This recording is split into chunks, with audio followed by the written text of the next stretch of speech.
天 A 股大盘的暴跌呢，让很多投资者都十分不理解。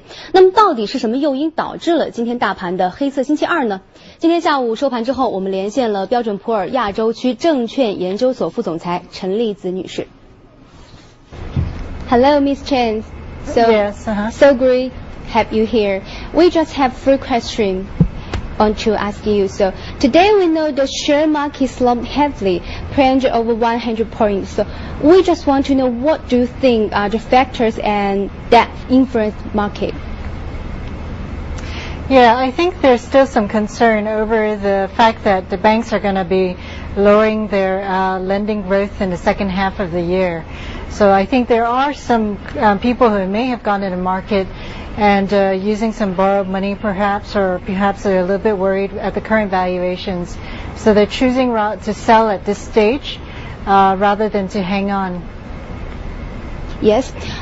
We know on August 20th, Standard & Poor's announced that the adjustment of Chinese stock market is a positive signal for the local market. So why did they say that? Well, basically the market had, in our view, run ahead of some of the expectations. Basically, the July run-up was much stronger than expected. Valuations were fair, but not really very cheap, and I think that there was a fair bit of built-in expectation that earnings would be very good. But the second half of the year we think is not as easy as the first half of the year, so we were quite happy really to see the markets consolidate, because when it consolidates at these levels, that means that valuations are back to levels which are, I think, more sustainable over the mid to long term for the market to move up. Yes. What's your opinion on the trend of the share market?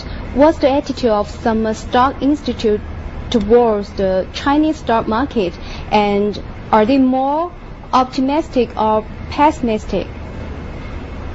I think there's 2 things at hand. I think basically most investors are still quite positive towards the outlook of the Chinese economy as well as to the corporate earnings trend.